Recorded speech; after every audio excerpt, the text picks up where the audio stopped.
നിങ്ങളൊന്നും പറഞ്ഞില്ല. ഞങ്ങളിത് പ്രൊസീഡ് ചെയ്യട്ടെ? ചെയ്തു. ഉറപ്പല്ലേ? ഞാൻ പറഞ്ഞതല്ലേ. അല്ല, നിങ്ങളുടെ സ്വന്തം. വേണ്ട, ഞാൻ തീരുമാനിച്ചതാണ്. അഡ്വാൻസ് എമൗണ്ട് ഇട്ടാൽ മതി, ബാക്കി പണി കഴിഞ്ഞതിന് ശേഷം. ഓക്കെ. എനിക്ക് അറിയേണ്ട ആവശ്യമില്ല, എന്നാലും ചോദിക്കുക, എന്താണ് ഇങ്ങനൊരു തീരുമാനത്തിലേക്ക് എത്തിയത്? എന്നും എല്ലാവർക്കും അവനെ മതി.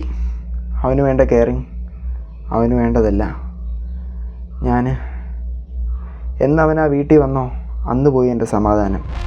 ഞാൻ ഉണ്ടോ ഇല്ലയോ എന്ന് പോലും ആർക്കും അറിയണ്ട. ഇതൊക്കെ എല്ലാ വീട്ടിലും ഉള്ളതല്ലേ, അതിന് ഇത്രയും വലിയൊരു ശിക്ഷ?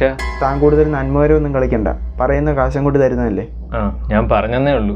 ആർക്കും ഒരു സംശയം തോന്നരുത്. അമ്മയ്ക്കാണ് അവനെ ഏറ്റവും ഇഷ്ടം. കുറച്ച് ദിവസം ഇരുന്ന് കരയുമായിരിക്കും, പിന്നെ എല്ലാവരും പതിയെ അവനങ്ങ് മറക്കും. പിന്നെ ആ വീട്ടിൽ ഞാൻ മാത്രം, എല്ലാം എനിക്ക് സ്വന്തം. എനിക്ക് അവിടെ ഫോട്ടോ തരാമെന്ന് പറഞ്ഞിരുന്നു, ഇതുവരെ അയച്ചിട്ടില്ല. ഓ സോറി.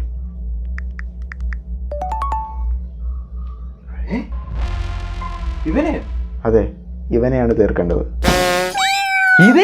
അതെ, ഈ വൃത്തികെട്ട പൂച്ച വീട്ടിൽ വന്ന് കയറിയ അന്ന് പോയതാ എൻ്റെ സ്വസ്ഥത. അവന് ഇഷ്ടമുള്ള ഫുഡ് കട്ടിലേ കിടക്കൂ. ഇവനെ ഇല്ലാതാക്കണം, പറ്റുവാണെങ്കിൽ ഇന്ന് തന്നെ. അല്ല, ഇതിനെങ്ങനെ പിടിക്കും? വല്ല പാമ്പിനെയും കാണിക്കേ, മാസ് കാണിക്കാനേ വീടിൽ നിന്ന് ഇറങ്ങി വരും. ബീജമില്ലെന്നേ ഉള്ളൂ. പിന്നെ എല്ലാം കഴിഞ്ഞിട്ട് എന്നെ വിളിച്ചാൽ മതി, ബാക്കി ഫണ്ട് ഞാൻ ഇട്ട് തരാം. ഈ ഞണുങ്ങ് സാമാനത്തിന് പിടിക്കാൻ വേണ്ടിയിട്ടാണ് ഇത്ര വലിയ ആംബിയൻസ് ഇട്ടത്. ചേടാ, എല്ലാ വീട്ടിലും ഇവൻ തന്നെയാണോ വില്ലൻ? ഈ സാമാനത്തിനെ എങ്ങനെ പിടിക്കും?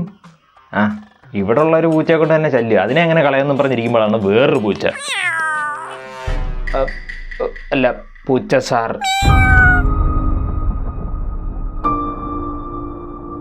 അപ്പോൾ ഈ വീഡിയോ നിങ്ങൾക്ക് ഇഷ്ടപ്പെട്ടാൽ ലൈക്ക് ചെയ്യുക, ഷെയർ ചെയ്യുക, കമൻറ്റ് ചെയ്യുക, പിന്നെ സബ്സ്ക്രൈബും ചെയ്യുക. അപ്പോൾ അടുത്ത വീഡിയോയിൽ വീണ്ടും കാണാം.